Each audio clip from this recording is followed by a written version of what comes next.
kalau ada orang yang bilang jangan bisnis sama temen, kalau gue sih sangat merekomendasikan. Justru anak yang sekolah bisnis itu tuh banyak yang banyak yang menurut gue yang bisnisnya gagal itu karena kebanyakan tahu terlalu banyak. Kayak semua orang pasti pernah gagal sih. Dan gagal tuh gagal sakit ya maksudnya ya.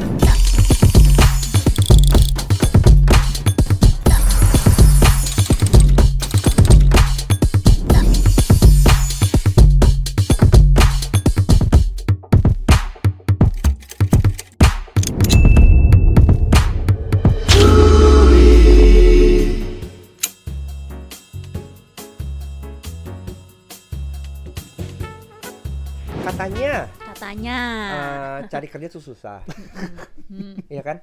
Jadi solusinya kalau nggak bisa cari kerja, bikin bisnis. Tapi bikin katanya bisnis juga susah. Katanya investor lagi pada susah, Betul. ya kan? Tapi tetap bisa coba. Iya. Patah William Perdana. Katanya Ya. cari kerja susah, tapi suruh bikin bisnis. Tapi bikin bisnis juga susah, modalnya susah, investornya susah, ngurus timnya susah. Jadi suruh ngapain? Suruh belajar. Jadi di podcast kali ini kita mau ngebahas sebenarnya buat kalian yang lagi tertarik untuk building bisnis, apa aja sih yang harus dimiliki gitu. Karena kayaknya sekarang udah pergeseran gitu ya. Kalau kemarin sebelum mungkin tech winter ya, orang investor tuh banyak lagi mencari model-model bisnis yang Sustainable, yang keren. bukan lagi masalah growth-nya 10 kali lipat. Apa sih kemarin? Kalau dulu Yang kemarin. Coba fokus. Fokus. Yang kemarin itu banyak investor mencari bisnis model yang keren, yang growing cepat, yang bisa blooming cepat gitu. Tapi sekarang udah bergeser nih. Betul. Kayak gitu. Sepil-sepilnya sih sekarang yang dicari tuh founders yang punya karakter. Dan gitu. bisnisnya sustainable, udah ada marketnya jelas, kayak gitu-gitu. Jadi kita mau ngobrol sama narasumber yang memang udah terbukti punya personality dan juga karakter yang bagus. Kita lihat seperti apa karakternya ya. Atau panjang lebar. Welcome Tristan. Jadi yang dijasar ini karakter saya ya. Karakter. Itu bukan saya yang klaim ya teman-teman ya. Welcome to Komunitas. Ya. Oke. Kenalan dong. Siapa sih Tristan yang karakternya bagus ini? Dibully nih gue di sini nih. Oke. Buat yang belum kenal teman-teman, sekalian perkenalan juga kakak-kakak sekalian. Gue Yoel Tristan, biasanya dipanggil Tristan. Jadi basicnya memang bisnis dari tahun baru juga sebenarnya dibilang udah lama juga belum, dari tahun 2021 waktu kuliah saat itu sampai sekarang, tapi sembari tipis-tipis bikin konten. Gitu. Okay. Gue tahu kontennya sering banget dia. Kontennya membedah hitung-hitungan bisnis. Jangan gitu kan beneran dibully di sini.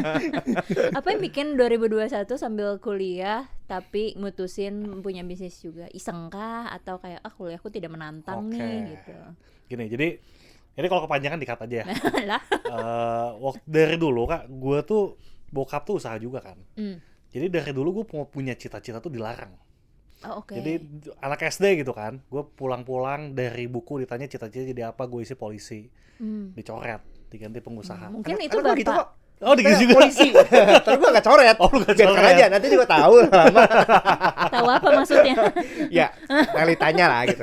Lanjut. Jadi dicoret, diganti pengusaha. Diganti. Jadi nggak boleh udah kamu jadi pengusaha aja. Tapi kan dulu nggak ngerti ya. Jadi dari SMP tuh gue dimasukin ke ekstrakurikuler, ada kewirausahaan. Dimasukin tuh. Dulu sekarang ada gitu. Ada zaman gue juga.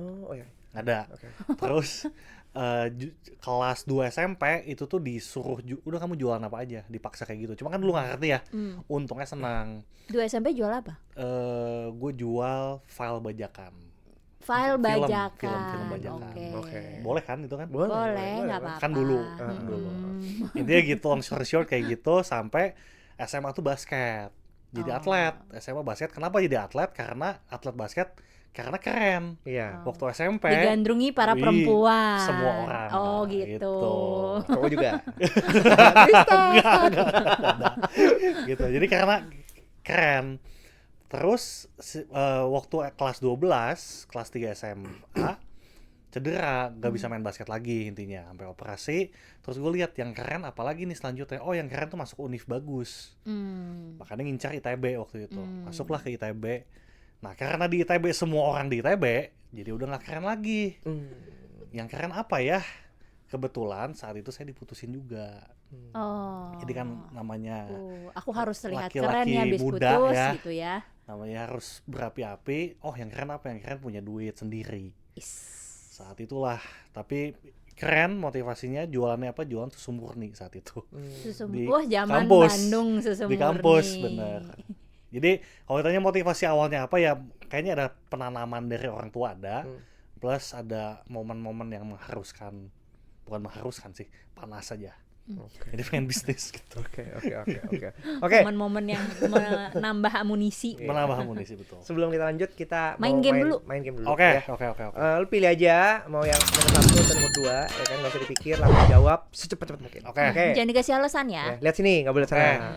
Mana yang lebih siap lu eksekusi duluan? Modal gede tapi ide masih mentah, atau modal terbatas tapi ide udah matang? 2. Oke.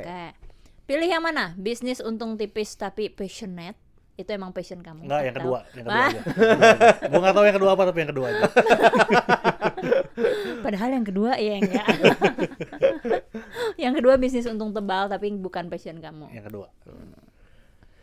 Jalan duluan yang mana? Rekrut tim baru scale, atau scale dulu baru mikirin tim? Kalau gue 1.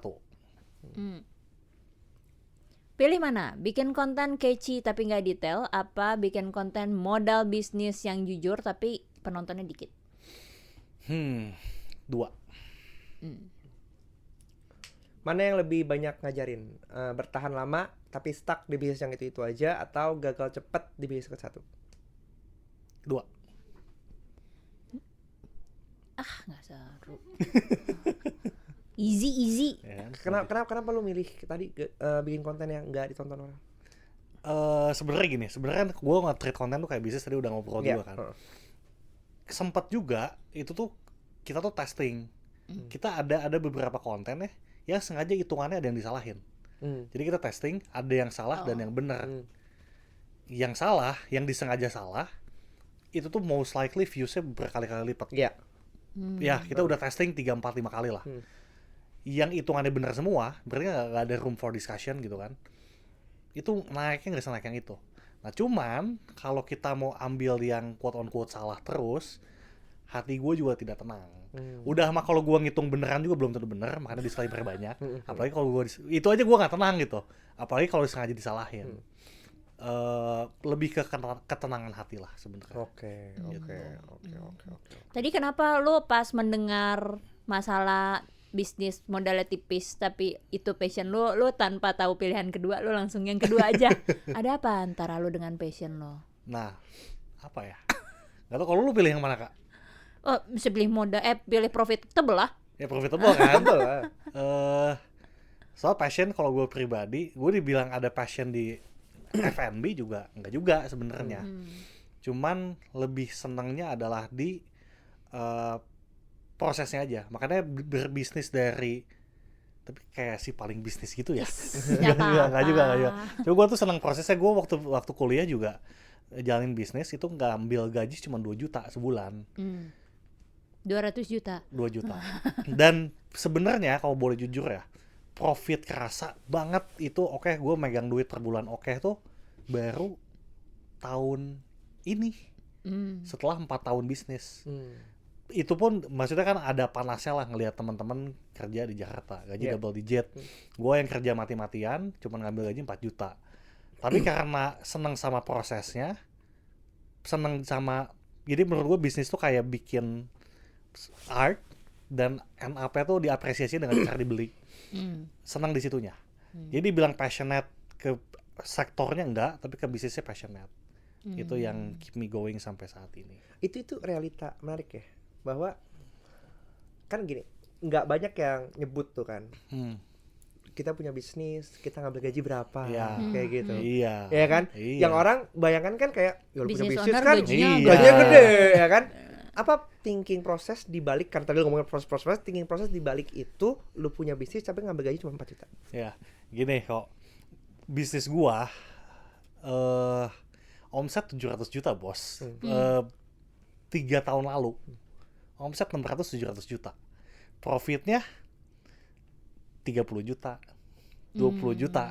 Jadi kan kegerus terus kan. Maksudnya oke, omsetnya gede, tapi kan actual marginnya kecil. Belum lagi kalau bisnis kan harus kita retain ya si profitnya kan, buat diputar lagi, buat cash. Jadi memang porsi yang bisa masuk ke kantong gue ya udah cuma segitu. Belum gaji tim dan lain-lain. Dulu tuh nggak ngerti. Dulu ya udah omset, dulu kan mikirnya, oke gue mau jual makanan, kita hitung-hitung aja di restoran kan. Ini modal paling 20.000, kita bisa jual 60.000, untung 40.000, ya kali 10 aja 400.000 sehari, kali 10 dar, tahunya kan salah semua hitungannya kan. Tahunya omset bisnis gue setahun pertama itu omset kayak ada 300-400 juta tahun pertama. Duit di rekening nambah sama sekali. Dan itu masalah, itu tuh mungkin baru beres tahun ini, awal tahun ini, atau enggak akhir tahun kemarin lah. Jadi prosesnya memang sangat panjang. Terus ngelihat temen gaji double digit kerja di sini, ya kan hati kecil kita juga tidak bisa menjadi malaikat ya, panas mada gitu. Dalam hati kayak bangke. Iya. Ngapain nih gua? Ngapain nih bikin gua bisnis ya kan? Iya. Tapi puji Tuhannya sekarang udah terbayarkan lah. Kalau pertama kali lo bikin bisnis yang 2021 itu, langsung punya tim atau lo masih solo fighter? 2021 tuh bisnis pertama yang sebenarnya gini, Kak. Bisnis pertama yang berhasil. Oke. Oh, berarti banyak yang gagal. Wah, banyak sekali. Dan kebetulan yang berhasil ini langsung berpartner. Definisi berhasil lo apa sih? Nah, ini dia. Sah. Dulu gua nganggap berhasil tuh lu survive aja berhasil. Oke. Soalnya bisnis gua tutup semua kan. Nah, dulu gua anggap berhasil, sekarang mungkin Fitfuel tuh gua anggap gagal. Karena profitability-nya nggak sebagus itu. Tapi kan berarti kan shift over time kan. Nah, gua anggap saat itu karena gua gagal mulu, ini berhasil bisa at least ngasih gaji gua per bulan. Gua anggap berhasil, sekarang udah gua anggap gagal. Gitu. Berarti waktu itu definisi berhasil lo adalah ketika dia bisa contribute buat bulanan lo. Iya, udah itu aja. Dan jalan gak nombok gitu. Oke. Sesimpel itu aja. Kalau gitu, kalau 2021 bukan bisnis pertama, lo pertama kali lo punya tim kapan? Tim gue tuh kelas SMA kelas 2. Itu partneran. Kita jualan baju kaos, kita sablon tapi temanya basket. Dulu jualan gampang banget, itu pertama kali sih. Lanjut lagi abis itu, banyak banget sih. Gue pernah jualan makanan di sekolah, pernah jualan baju buat supporteran anak-anak sekolah juga, jualan susu murni pernah di belakang ITB, jualan baju lagi pernah, ngimpor casing dari China pernah, dropshipping gue barang Cina gue iklanin ke seluruh dunia juga pernah, dan semuanya gagal. Gitu. Kalau dari kegagalan bisnis lo ada pelajaran yang berkaitan dengan kesalahan managing mau itu bisnis ataupun orang atau tim lo nggak? Nah, jadi karena gue gagal terus Kak saat itu, ya bayangin lah, itu kondisi gue saat itu adalah ya udah, itu saking seringnya gagal sampai gagal tuh udah nggak ada rasanya. Sampai ya udah strong aku mah gitu sampai ya udah biasa gitu, dibantai 7 kali bisnis gagal semua. Sampai suatu saat gue mikir nih gue yang bego apa bisnis memang susah. Akhirnya waktu itu nonton podcastnya Alexander Ruby. Dia bahas satu buku Image, ngejelasin ternyata small business itu polanya sama semua. Gue baca buku itu 90% kesalahan gue tuh ada di situ sebenarnya. Habis itu vakum dulu 6 bulan setahun, setelah belajar baru bikin bisnis Fitfuel tadi yang jalan. Kesalahannya sebenarnya satu, pilih partner. Salahnya pilih partner. Soalnya kalau di anak-anak kuliah gitu ya, pilih partner gimana sih biasa judgementnya kan ya udah gue yang paling bro. Ya betul sekali. Di tongkrongan ada yang mau bisnis gak, dia kayaknya mau, ya udah ajakin. Gue nggak tahu bahwa ternyata mungkin complementary skill set juga nggak cukup. Gue jago finance, lu jago marketing juga nggak cukup. Apalagi di awal tuh kan katanya ada 3 persona, entrepreneur, manager sama technician. Entrepreneur tuh yang ini singkat aja live in the future, dia yang punya Visioner. ide visioner, tapi biasanya kan gak rapi orangnya kayak nggak bisa eksekusi. Yang kedua manajer tuh yang straight A student, yang dia nggak punya ide tapi kalau ngerjain apa rapi. Yang ketiga technician tuh yang technical support lah. betul, yang bisa eksekusi. Nah dulu karena anak nongkrong kan nggak ada IP 4 di tongkrongan, jadi entrepreneur lagi. Gimana maksudnya, berarti anak IP 4 nggak nongkrong terus? Nggak di tongkrongan saya, di tongkrongan saya nggak ada IP-nya 4 gitu. Tapi kita kan biasa kan Apa? orang IP 4 ya kan nongkrong, Iyalah, kubu-kubu. kupu-kupu. Jarang. Ya, jarang nggak tahu di saya sih nggak ada waktu itu. Gitu. Oke. Terus jadi merasa yang bagian mengcover untuk knowledge-nya minim. Lebih ke kita tuh ide tuh banyak banget tapi eksekusinya nggak ada sama sekali.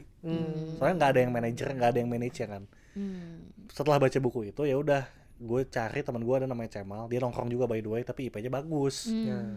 Gue ajakin nggak mau, cuman kan problemnya kalau di Indonesia ya, gue ngerasa at least di lingkungan gue lah, orang-orang tipe manajer kayak gini tuh nggak mau bisnis, soalnya kan dia risk, nggak mau ngambil resiko kan, pengennya kerja. Nah jadi populasi juga sangat sedikit gitu. Tapi dengan lo merasa 90% kesalahan lo adalah pembelajaran paling besar pilih partner, apa yang bikin lo tetap mau partneran? Kan banyak orang yang kayak yang sulitnya adalah pilih partner, ya udahlah gue jalan sendiri aja nggak usah punya partner gitu terus. Nah saat itu gue tahu salah pilih partner tuh bukan berpartnernya, tapi adalah kriteria yang gue assess buat ambil nih partner. Bukan berarti gue lebih dan dia kurang atau dia lebih dan gue kurang, cuman gak match aja. Sampai hari ini sebenarnya semua partner bisnis gue tuh teman-teman dekat semua, semuanya sahabat-sahabat. Jadi kalau ada orang yang bilang jangan bisnis sama temen, kalau gue sih sangat merekomendasikan. Jadi Kenapa? seru banget aja. Kalau berantem tapi jadi hilang temen nggak Dres? Nah, so far selama 5 tahun ini, ya gue baru 5 tahun juga ya, belum pernah berantem masalah yang sampai baper-baper. Soalnya kita semua dari awal tahu cara mainnya. Oh kalau ini salahnya siapa, kalau ini batasannya sampai mana. Dan karena teman juga sebenarnya plusnya jadi bisa diomongin semuanya. So far belum pernah berantem sama sekali. Sebelum kita lanjut, kita lihat banyak dari kalian yang belum subscribe. Kalau kalian merasa mendapatkan insight yang bermanfaat, jangan lupa support dengan klik follow dan subscribe. Jangan lupa buat nyalain juga bel notifikasinya supaya nggak ketinggalan informasi terbaru. Yuk kita lanjut. Lu kan dari SMP, SMA tadi ya? SMP juga SMP lah, udah. SMP lucu-lucuan. Udah mulai berbisnis ya kan ya. Itu nggak relate banget kalau sama gua, karena itu kan mikir ya SMA ya gua belajar aja gitu, kuliah gua belajar aja kayak gitu. Batas toleransi gini, ketika lu bisnis berarti kan ada modal. Nah Oke. itu modal dari mana? Oke. Dari minta orang tua? Orang tua Oh karena dia juga nggak support ya? support. Kan disuruh jadi pengusaha. Polisi udah dicoret suruh jadi Dicoret pengusaha. ya boleh. Tapi Untung batas- dicoret. Tapi batas Wow. kerugiannya gimana tuh kalau misalnya rugi semua segala macam? Dia dikasih lah. Maksudnya kan dulu juga jadi kecil-kecil juga, kayak jualan kaos paling modal 2 juta 3 juta. Itu dikasih sama papi. Tapi sistemnya kamu minta modal segini buat usaha, atau bapakmu kayak nih segini kamu bisa bikin apa Enggak, gitu? minta. Oh. Minta. Justru ya, ini lucunya ya. Ini gua nggak tahu bagus atau enggak. Dulu IP gua di ITB semester 1 itu 3,7. Keren. Gue bangga banget dong, bangga banget pulang ke orang tua nih, IP anak lu. Bokap gue lihat, udahlah, gak usah tinggi-tinggi IP. Kamu banyakin main aja udah. Waduh, Gitu, bener saya turunin sampai telat lulus. kasih kan dimainnya gitu ya. Tapi Jadi memang sangat support gitu. ketika lu look back gitu ya ke belakang ya, bener nggak bahwa IP itu nggak usah tinggi untuk kita survive di kehidupan? Tempat kerja. Oke, ini personal gue Iya. ya. Ya. Menurut gue ya, menurut gue nggak harus. Justru waktu itu trade off-nya adalah bukan trade off lah. Ini gue memang malas aja supaya aman. Udah memang malas satu. Dulu gue kuliah itu hampir semuanya tuh absennya tuh jebol, downgrade, Tukang mabal ya. tukang mabal. Itu pembenarannya adalah waktu itu gue jaga status murni, gue ikut seminar bisnis juga, gue belajar juga. Dan menurut gue sempat nggak bawa bokap dah. Menurut gue ya udah nggak apa-apa, soalnya tujuan gue pengen berbisnis. Oke, IP gue turun dah, IP gue turun jadi 3 juga nggak ngefek. Even sampai hari ini pun ijazah juga nggak gitu. Gue CV aja belum pernah bikin. Pernah sih. Maksudnya gue belum pernah ngelamar kerja itu belum pernah. Jadi menurut gue lebih opportunity cost-nya adalah kalau gue fokus belajar, gue miss out opportunity yang lain. Itu pembenarannya. Alasan aslinya males. Dan karena mungkin bagaimana lo memanfaatkan mabal lo itu untuk sesuatu yang Ya, juga benar. sebenarnya nggak yang cuma main-main kan, Benar, kayak gitu benar, kan. benar. Banyak teman gue juga yang mabal cuman main. Iya, Gue juga ada ya sebagai anak muda adalah pemikiran lah. Ya udah gue malas kuliah nih. Gue mabal. Tapi gue inget banget ada satu cerita gue mabal, ya udah supaya hati gue agak enak, gue baca buku. Gue baca buku itu di akal-akalin aja. Tapi gue sampai masih inget banget itu gue baca buku itu ngefeknya sampai sekarang gitu. Buku apa tuh? Yang Imi tadi, Oh. yang Imi tadi gue baca itu sampai sekarang masih ke recall terus. Sebentar. Mabal tuh apa? Mabal tuh bolos. Bolos. Oh, madol. Madol. Madol Mabal tuh apa? tuh? Mahasiswa bal-balan. Mahasiswa balik mulu enggak? Oke. Itu kalau jujur ya gue nggak tahu jadi. Karena gini, gue percaya bahwa edukasi itu penting. Karena itu mempengaruhi bagaimana kita melihat permasalahan, nanti masuknya ke problem solving, critical thinking, analytics, kayak gitu kan. Kalau kita, mungkin ada yang nonton gitu ngeliat, oh berarti kalau gitu gue nggak perlu kuliah. Oh enggak lah, gila Ya lo. kan? Enggak. Kan banyak yang kayak gitu kan. Ya. Listener kadang-kadang gitu. Oh, jika A maka B. Ya. Tapi dengan lu membaca buku, sebenarnya lu mengisi gap itu. Iya, dan gue juga nggak pernah bilang kuliah tuh nggak penting ya. Justru yang merubah hidup gue pertama kali adalah masuk ITB. Soalnya gue dikelilingi sama orang-orang yang menurut gue sangat-sangat kompeten dan ambisius. Itu yang ngedorong tuh di situ. Kalau gue nggak masuk ITB, gue nggak kuliah, beda cerita. Tapi kalau pertanyaannya adalah untuk survive di lingkungan kerja butuh IP tinggi atau enggak? Menurut gue enggak. Tapi untuk case gue pribadi, masuk kuliah tuh salah satu yang mengubah tipping point pertama. Karena banyak faktor ya, selain gini, kompetensi dan intelijensi, sebenarnya social skill itu penting. Betul. Ini kan mempengaruhi, lu di surround, apa sih, dilingkupi, ditemani, dikelilingi oleh orang-orang yang kompeten, itu kan membentuk pola pikir dan Benar. lu ngobrol, nongkrong, lu apa semua segala macam gitu-gitu ya. Ya, benar. Dan sebenarnya ini gue baru mikir juga. Sebenarnya kalau teman gue ada nggak yang bisnis kuliahnya lancar? Ada juga sih. Betul. Ada juga sih. Ya kayak gue yang malas aja memang. ada juga yang kuliahnya bagus, bisnis jalan ada juga. Ada juga. Berarti lu belajar untuk menghitung kan, kalau gue perhatikan banyak konten yang lu bagikan itu kan menghitung angka-angka di balik bisnis. Iya. Ya kan? Dimana kan itu sebenarnya adalah authority yang lu mau project keluar. Iya. Kan? Seberapa penting dan berdasarkan pengalaman lu, mungkin dengar cerita teman-teman lu juga gitu. Emang apakah hitung-hitungan ini jadi kesalahan paling dasar yang orang-orang tuh sering lakukan gitu ketika bisnis? Ya, at least gue nggak tahu orang-orang, cuman buat gue ya. Soalnya gini, menurut gue setelah 5 tahun tuh ada satu hal yang orang nggak pernah bilang sebelum mulai bisnis adalah lu harus pilih medan perang lu.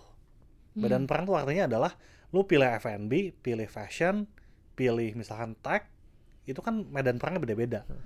Pilih niche market, pilih mass market, itu beda-beda. Contoh singkat, kalau niche market itu mungkin buat dapat omset beberapa, let's say 100 juta tuh nggak susah.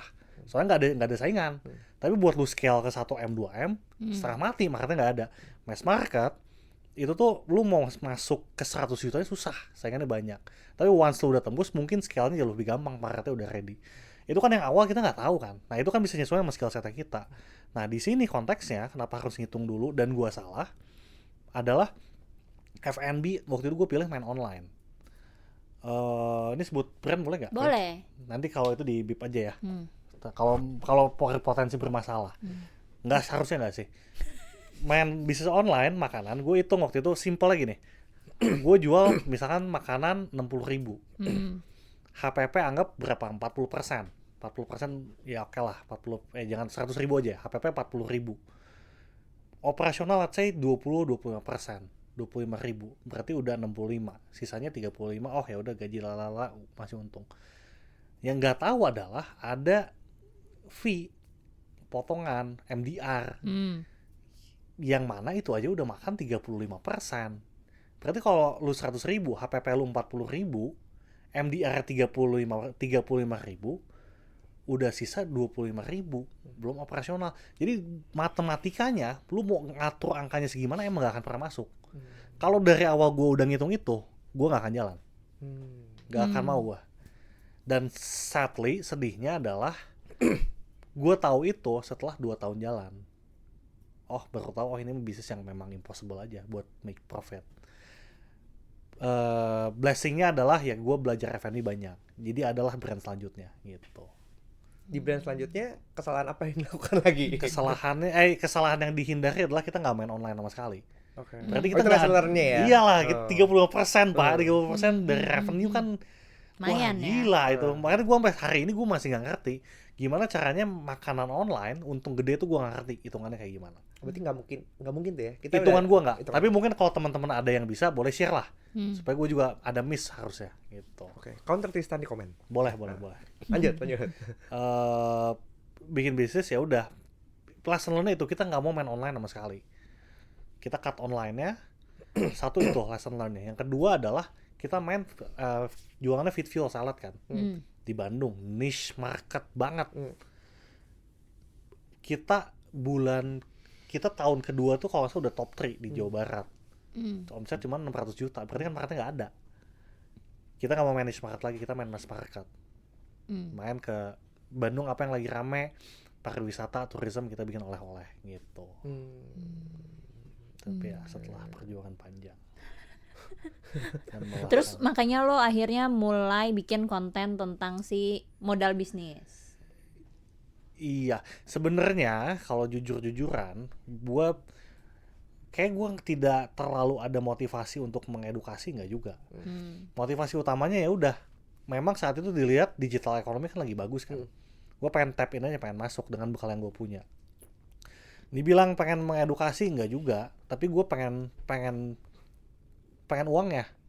Tapi gue sadar penuh kalau gue pengen uangnya, berarti gue harus generate value yang bagus juga. Generate value yang bagus means mengedukasi.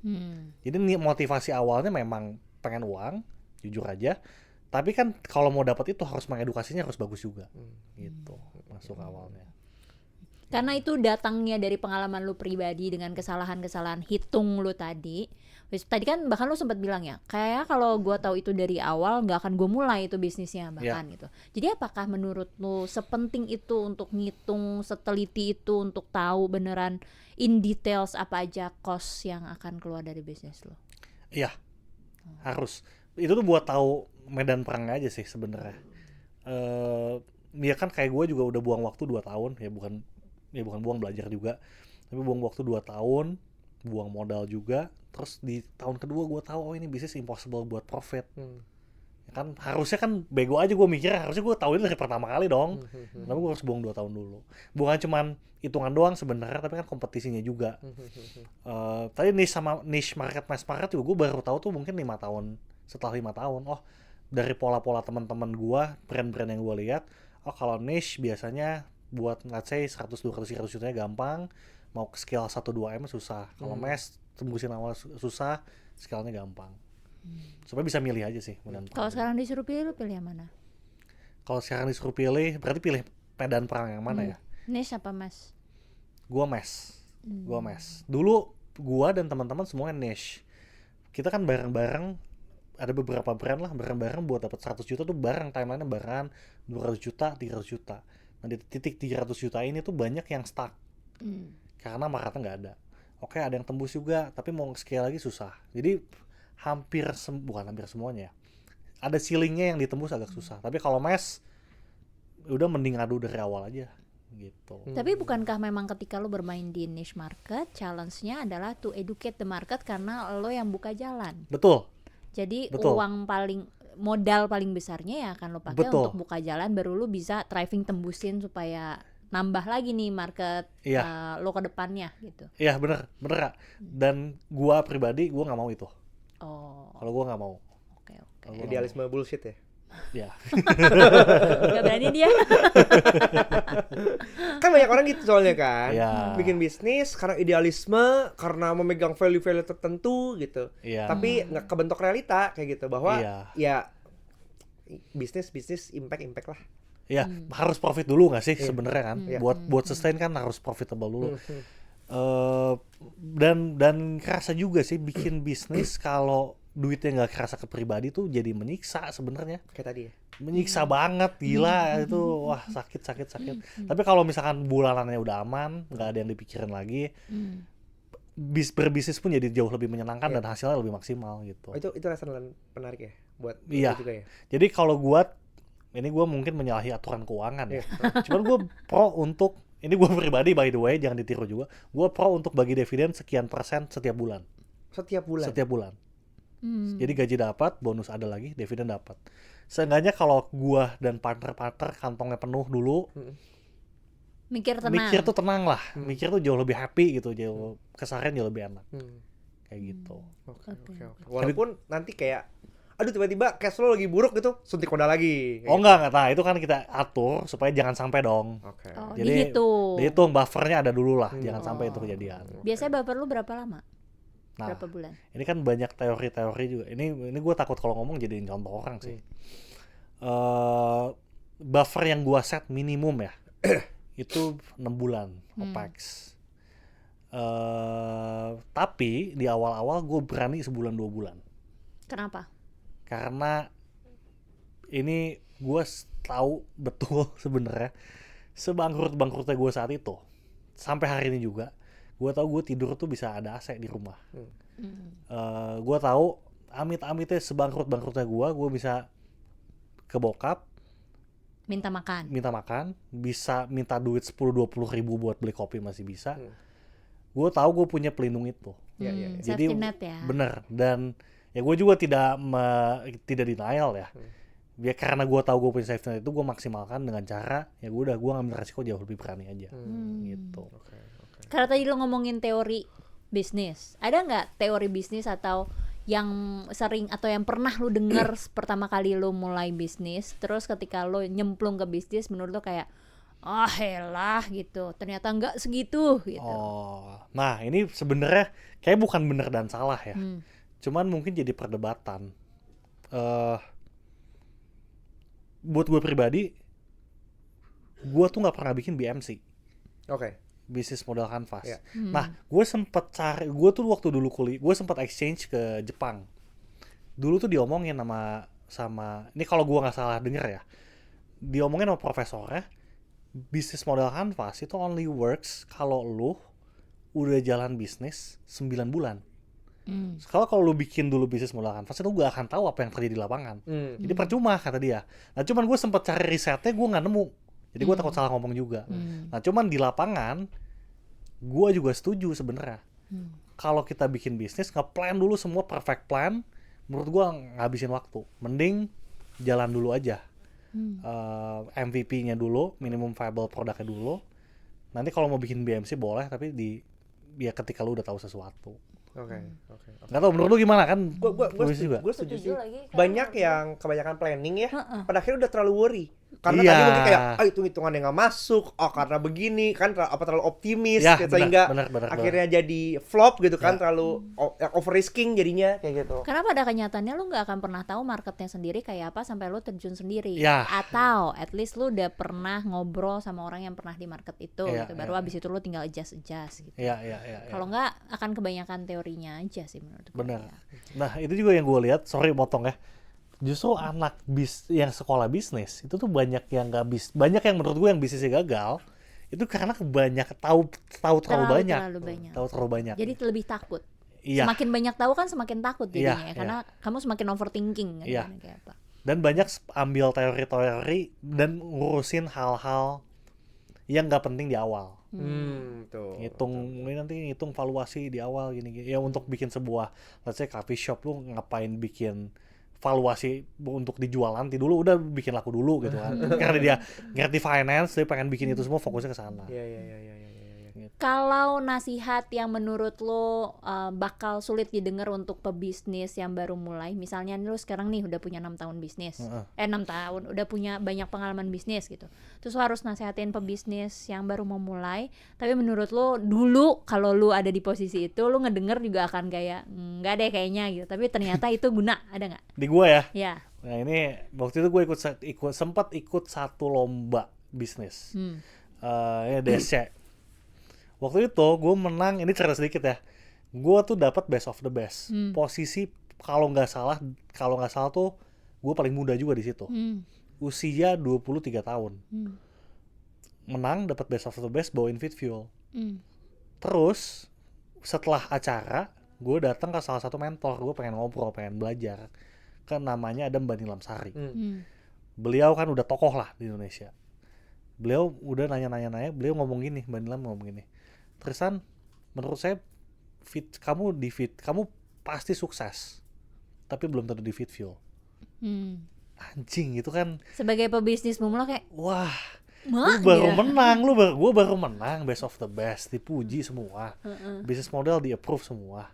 Terus datang sama Mbak Nilam diomongin gitu, ya gimana ya?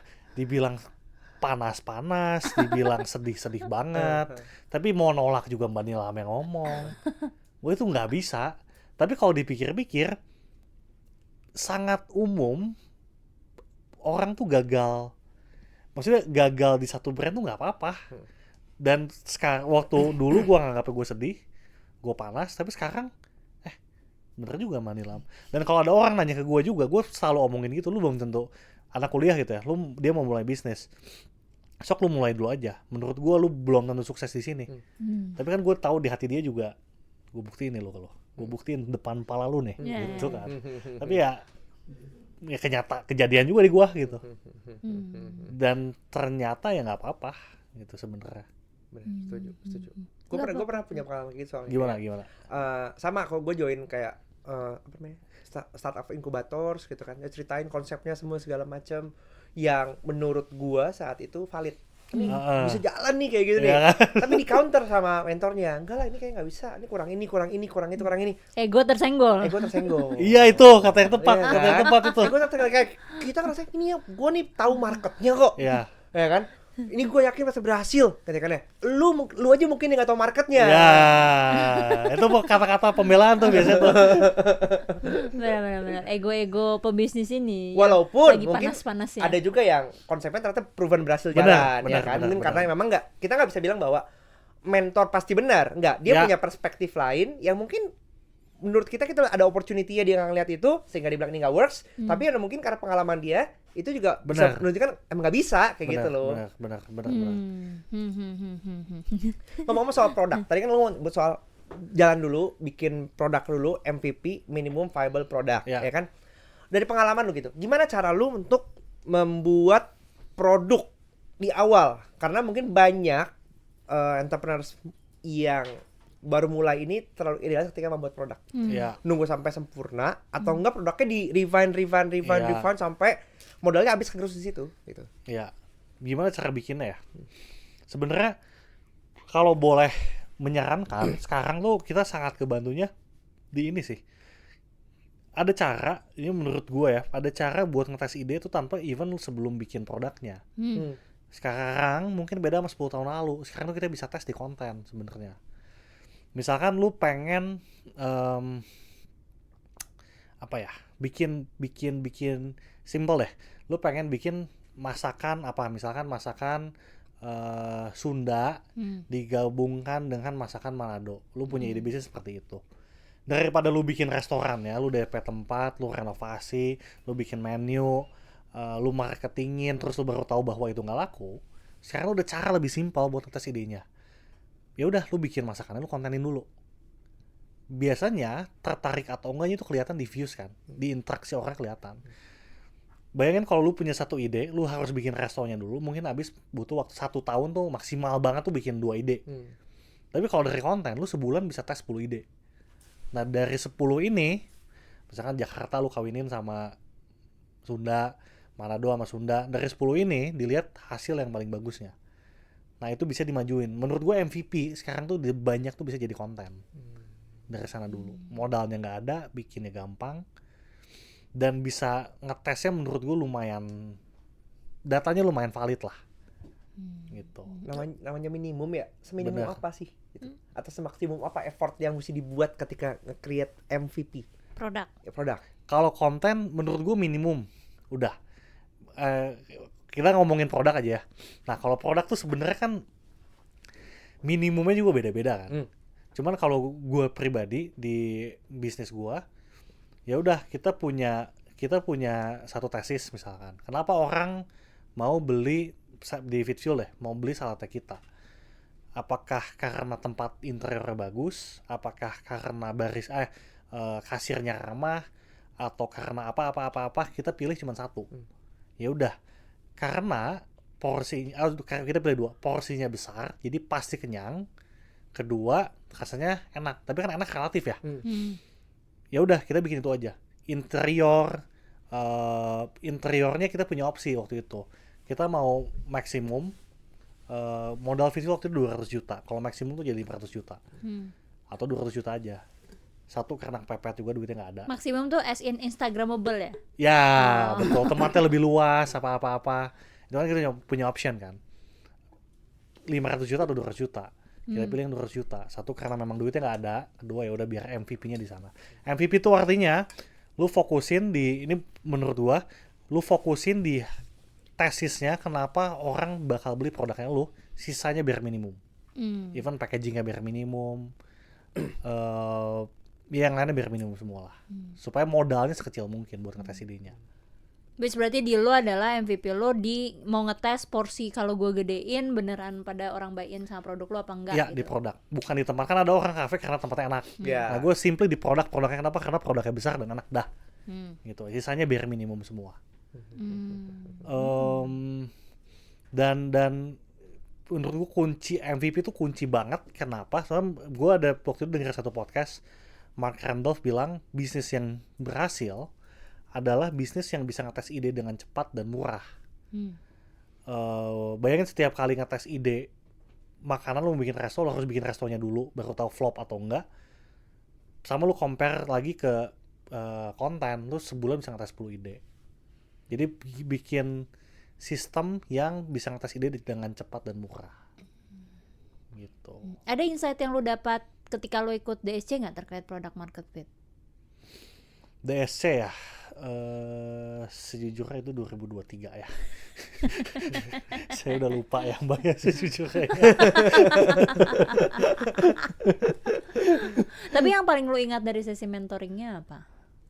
Sebenarnya yang personal sih Mbak, yang tadi yang ya udah buka-bukaan aja. Menurutnya video nggak bakal sukses. Gue butuh gue waktu itu ikut DSC itu tuh bukan nyari duit, kan duitnya juga gede sih. Duitnya berapa ya waktu itu dapat 290 juta. Tapi aimnya tuh nggak ke sana. Aimnya tuh pengen nyari validasi aja, ini jalan gue udah bener atau belum, bisnis yang gue jalanin buat digedein atau enggak. Waktu mentoring itu kan baru kebuka semuanya.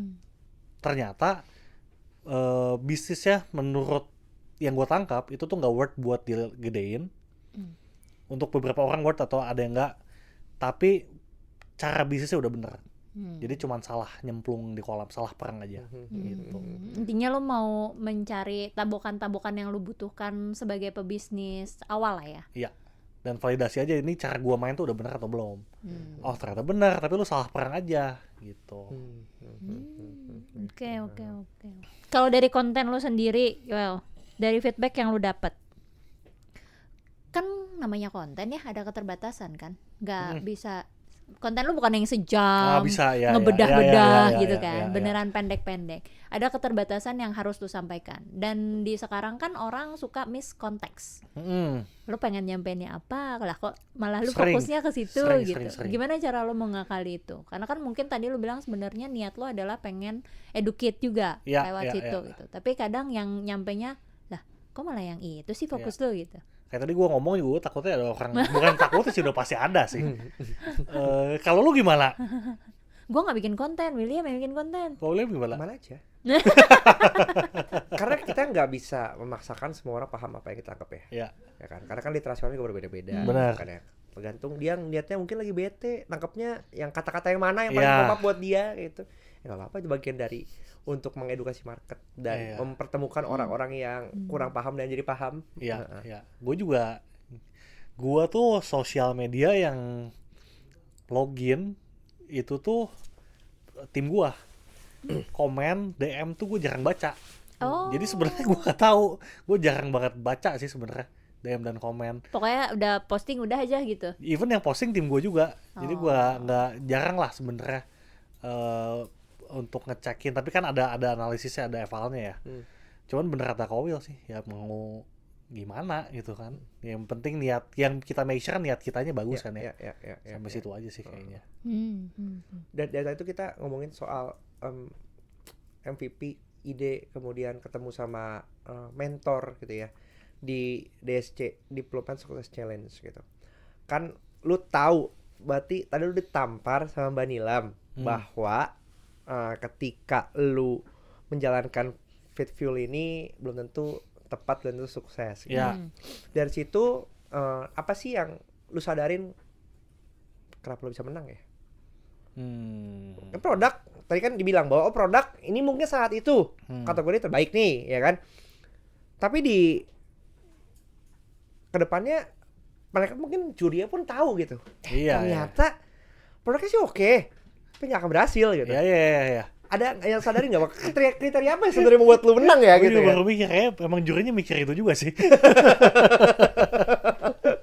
Waktu itu apa ya? Ya gue nggak bisa bilang juga ya, kan gue nggak tahu. Cuman yang gue curiga adalah karena gue jujur. Jadi gue nggak tahu ya, kan ada 39.000, kalau nggak salah 39.000 proposal yang masuk. Gue yakin yang bohong banyak lah. Gue yakin nggak mungkin dong jujur semua, apalagi itu nambahin 0 tinggal pencet satu tombol gitu kan. Sampai akhirnya sih yang gue jujur, yang gue rasa adalah gue jujur. Gue bilang jeleknya nih bisnis apa, gue bilang nih bagus bisnisnya apa, kenapa.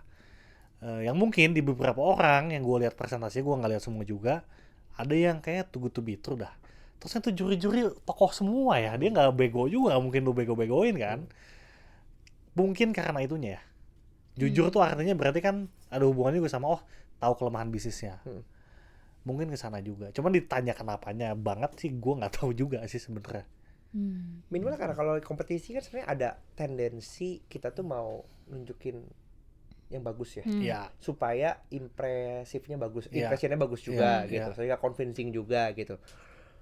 Itu kan bertentangan banget tuh sama lu yang being jujur, Iya. ya kan? Karena orang jadi kok ternyata Bisa aja nih. bisa aja nih kayak Iya, gitu. iya.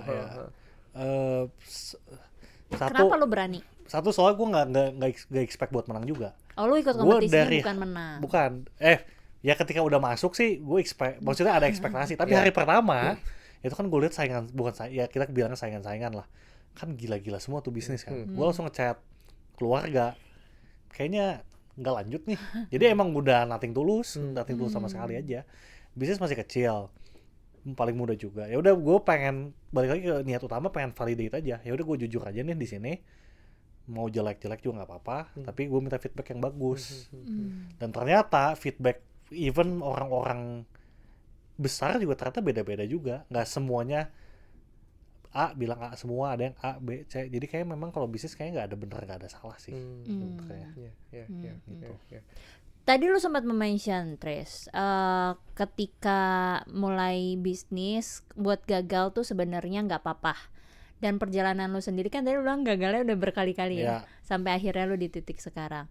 Dan bahkan seorang Tristan dengan gagal berkali-kali sampai di titik sekarang aja, perjalanan lu berbeda kan. Betul. Dari 6 pengalaman lu aja kan itu perjalanannya berbeda. Apalagi kalau kita ngomongin sama founders-founders lain. Kalau menurut lu nih, Tris, apa sih yang bikin perjalanan lu bahkan di pengalaman bisnis lu semua bisa berbeda, atau bahkan yang bikin perjalanan setiap founder tuh pasti berbeda? Perjalanannya ya. Satu ya, dan gue juga nggak tahu ya, bisa aja bulan depan gue gagal kan, bisa aja, dan gue juga tidak menolak itu juga gitu. Tapi semua founder pasti beda lah dari background dan lain-lain. Tapi kalau dipikir kesamaan, ada nggak Will kata lo? Kesamaan semua founder tuh pasti ngalamin ini, ada nggak ya? Semua founder pasti gagal menurut gua. Iya ya. Pasti gagal. Bisnis pertama tuh gue hampir nggak pernah lihat berhasil loh. Iya. Bener ya? Gagal, make mistakes, Betul. kebodohan-kebodohan, Pasti ya. bias-bias ego-ego Iya, iya, itu, iya, iya, iya. ya kan?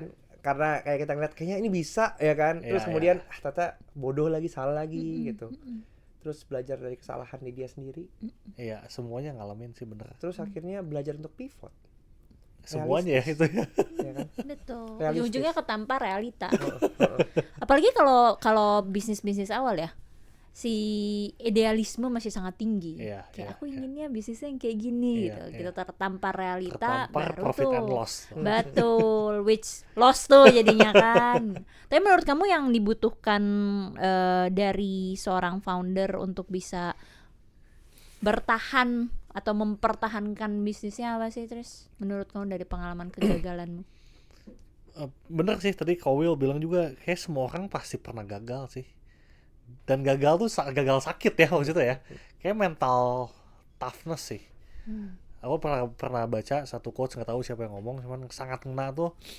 Mental toughness tuh adalah you go numb to failure, udah kapalan sama kegagalan, and still pushing gitu, tetap ngedorong.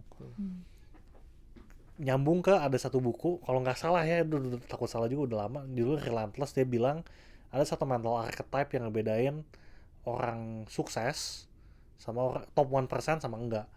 Itu adalah mentalnya, dia di segala cross industry, dia bilang mentalnya tuh survival instingnya udah hilang, saking seringnya gagal.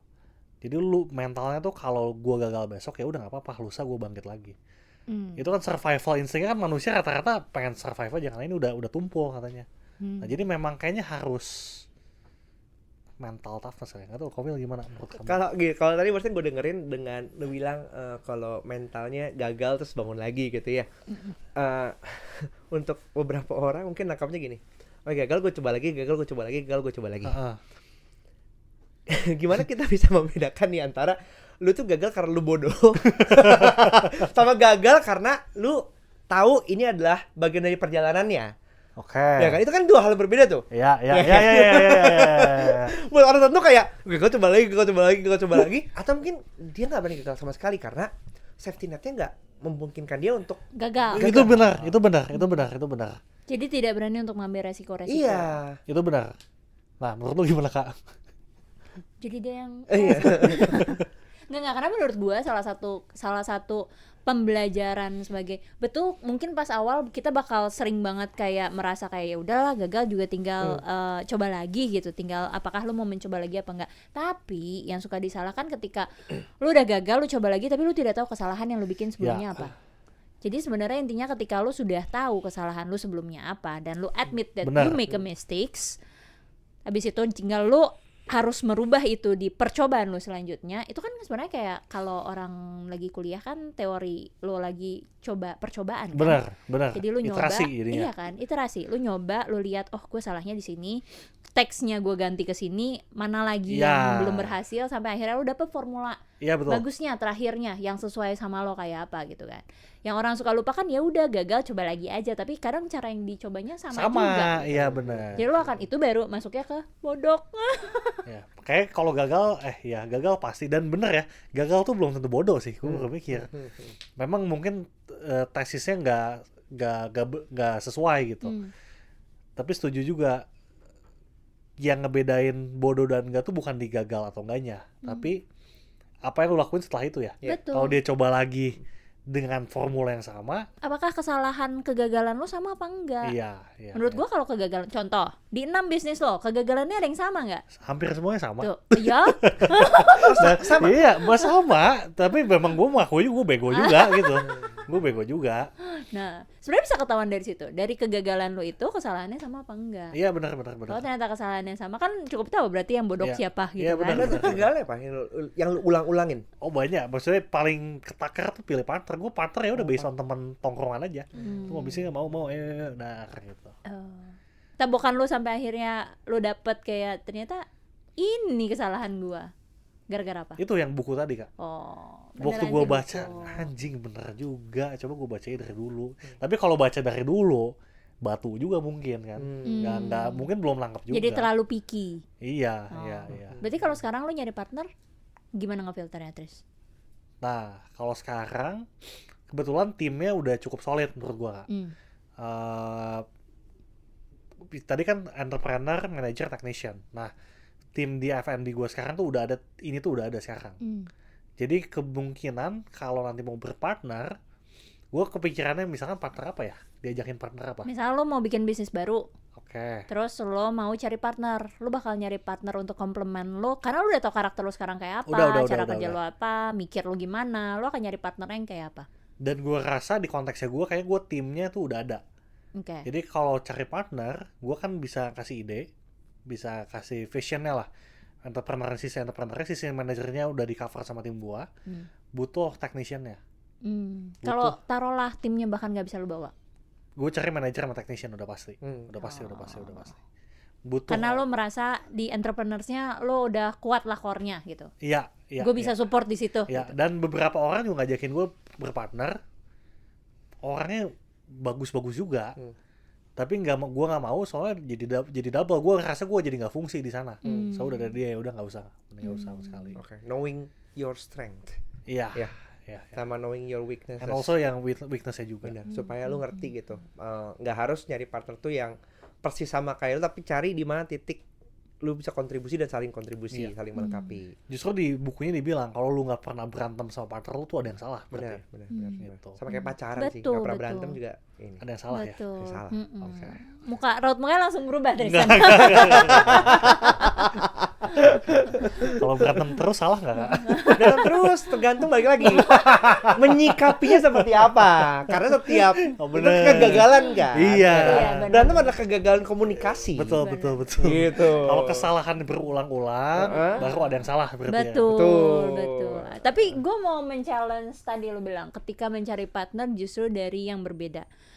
Ada nggak dari pengalaman? Gue nggak tahu ya. Tapi tadi partner lo salah ya semuanya ya. Nggak. Maksud gue adalah ketika contoh lo punya partner berdua lah, taruh jangan banyak-banyak gitu, berdua. Lo ngurusin karena core lo adalah di X gitu. Jadi lo ngurusinnya bagian ABC, misalnya marketing, produk gitu. Sedangkan partner lo karena kemampuannya di Y, jadi dia ngurusinnya lebih ke operasionalnya gitu-gitu kan. Ketika skills ataupun yang tanggung jawab lo berbeda, kan sangat sebagai manusia ya, akan apalagi kalau nggak ngerti divisi yang dipegang sama partner lo, akan mudah sekali untuk lo mikir kayak, kok gue capek, dia nggak gitu doang, kok gue capek, kok dia kayak biasa aja gitu. Pernah nggak, Tris? Pernah dong. Itu kayak canon event semua. Jadi merasa kayak Anak-anak lo kuliah lebih bisnis. capek, padahal lo nggak ngerti nih dia ngapain gitu. Pasti itu pasti pernah sih. Nah makanya itu tuh mostly orang berantem juga gara-gara itu. Karena ngerasa nggak fair, ya kan. Nah makanya kalau di gua itu dan sering terjadi itu karena partnernya nggak paham gua ngapain.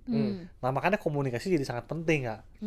Itu yang pertama. Yang kedua, ini biasa banyak orang celak gara-gara ini juga sih, karena pembagian saham, ya kan, saham 50-50, yang satu kerja lebih keras, yang satu enggak.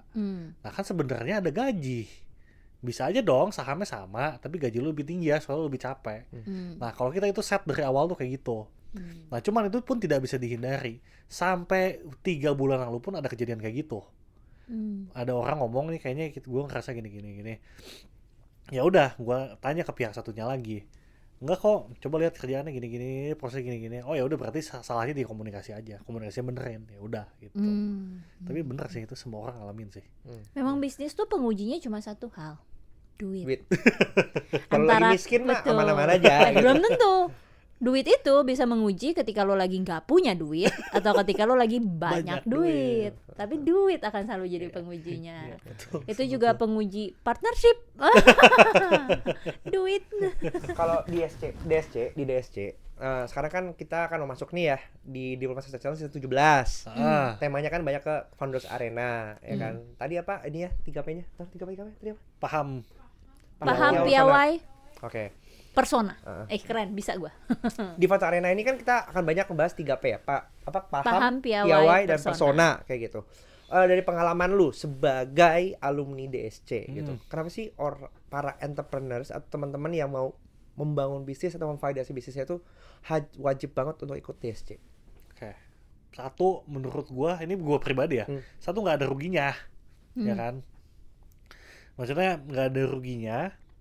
Kedua buat gue saat itu, dan kalau gue belum ikut, gue mungkin ikut lagi adalah karena ini tuh satu-satunya akses di mana lu bukan siapa-siapa, itu bisa dipertemuin sama orang-orang hebat, sama Mas Helmi Yahya, sama Mas Tio, Mbak Nila, Mas Yupaka.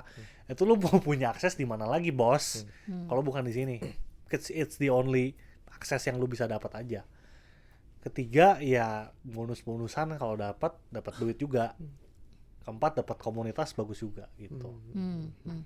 Apa hal yang paling berkesan yang sampai saat ini lu syukurin karena ikut DSC? Di titik-titik mana gitu yang dalam proses pembelajarannya? Satu kan waktu itu lagi masih muda dan berapi-api ya. Usia 23. Sekarang juga masih muda, Tris. Ya relatif lah kalau itu ya. Terus itu sih Mas Tio, itu Mbak Nilam ngomong kayak gitu. Mas Tio juga ngomong kayak gini. Waktu itu kita mau punya cabang di Jakarta langsung. Gue gak tau Mas Tio masih ingat atau enggak. Mas Tio tuh by the way yang founder Kopi Tuku ya, founder Kopi Tuku. Mas Tio bilang, gue gak tahu dia ingat atau enggak ya. Dia bilang gini, gue inget banget, lu ngapain ke Jakarta katanya. Lu ke Jakarta different game, beda lagi emang lu bisa, lu main FNB aja baru setahun 2 tahun. Terus gue bilang, terus kalau gak ekspansi ke Jakarta, gue gimana gedein ya. Di Jawa Barat gue udah ke-1 udah mentok di bawah gitu ya, maksudnya udah mentok tapi nggak gede juga. Dia bilang ya kan siapa yang bilang ekspansi harus satu brand. Nah di situ baru itu ngerubah semua mindsetnya. Yang tadi gue punya plan kayak Fitfuel harus 50 cabang gini nih, patah di situ. Tapi gue pulang abis ngobrol itu lega banget. Itu salah satu momen, oh ya cara mikirnya tuh kayak gini, dan itu nge-refine semuanya lagi gitu. Walaupun pahit, tapi sebenarnya itu bagus ya. Iya, dan anehnya tuh lega aja ketika abis ngobrol, oh jadi lega aja. Gitu. Karena ada 3 value tadi, si paham, piawai, dan persona. Itu kan kita ngomongin karakter nih, Tris. Menurut lu seberapa penting karakter ketika nge-building bisnis? Paham, piawai, persona ya. Piawai itu apa ya? Handal, excellent. Persona tuh apa ya? Persona apa kan? Image. Karakter. Image ya. Gue setuju di bisnis tuh yang paling penting tuh adalah orangnya sebenarnya. Soalnya kalau orang memang bagus, at the end of the day mau bisnisnya salah bakal pivot anyway, menurut kata Kowil tadi. Dibilang 1-10 seberapa penting? 10 sangat penting. Tapi apakah semua orang punya start yang sama di 5, di 6? Menurut gue enggak juga. Tapi bisa dinaikin ke levelnya, menurut gue sangat bisa. Even gue sampai hari ini gue masih banyak cacatnya juga.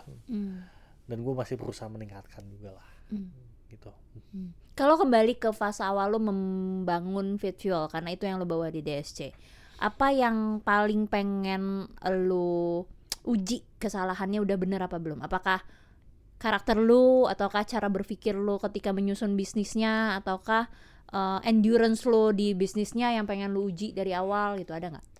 Waktu itu pede karena kalau pahamnya gue udah pede lah. Soalnya gue hampir setiap hari dengerin podcast bisnis.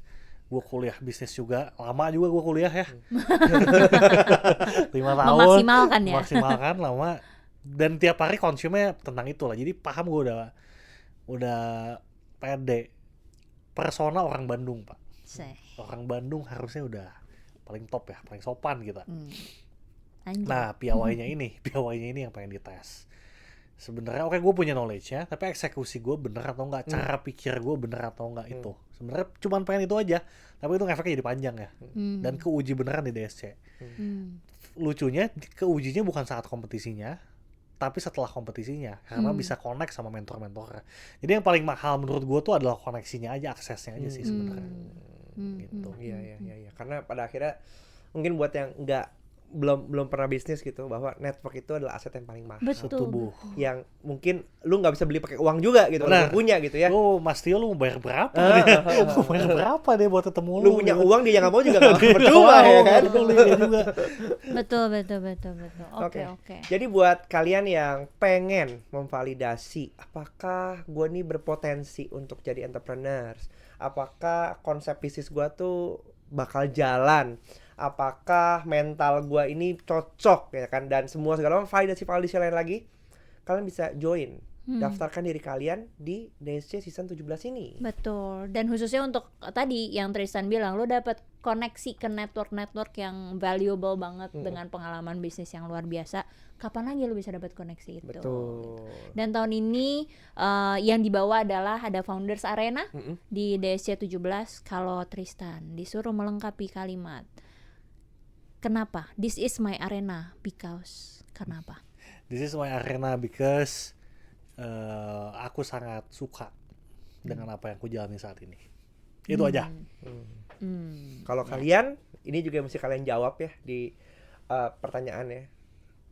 Kenapa sih ini jadi arena tempur kalian yang perlu diperjuangkan? Langsung aja ke foundersarena.id. Betul. Jadi kalau kamu merasa ini sudah waktunya untuk kalian level up, menguji ego-ego kalian ini untuk disenggol-senggol, kalian bisa cek atau join ke DSC Season 17. Ya. Oke, kalau gitu. Terakhir, Tris, pesan-pesan lu untuk para founders mau itu mungkin yang baru atau yang lagi galau, mungkin mau pivot karena aduh aku mulai tidak happy, mulai pusing gitu. Ada nggak?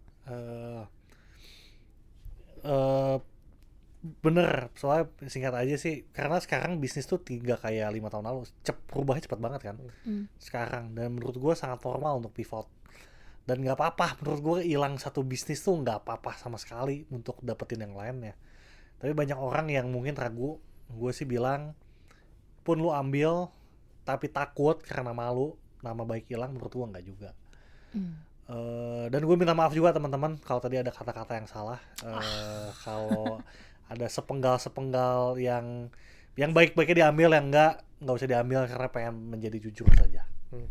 Itu aja. Terima kasih kakak-kakak sekalian. Jadi jangan lupa untuk join di DSC Season 17 ini. Betul. Karena banyak dana hibah juga, banyak pengalaman, banyak network, banyak koneksi yang mungkin nggak bisa kalian dapatkan kalau kalian nggak melewati jalur ini.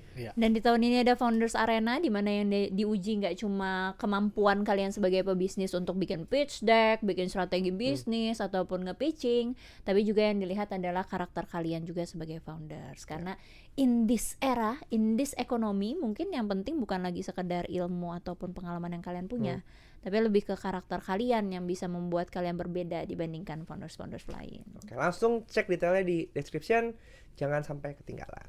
Oke, thank you Tris buat Thank you, ya. ngobrol-ngobrolnya. Terima kasih Tristan. Terima kasih saya Dan juga. sampai jumpa di video selanjutnya. Bye. Bye. Diplomat Success Challenge Season 17 Founders of Indonesia. Beragam karakter, satu ekosistem berdampak untuk Indonesia. Raih hibah modal usaha total 2,5 miliar rupiah. Kirim ide bisnismu di foundersarena.id sebelum 14 Oktober 2026.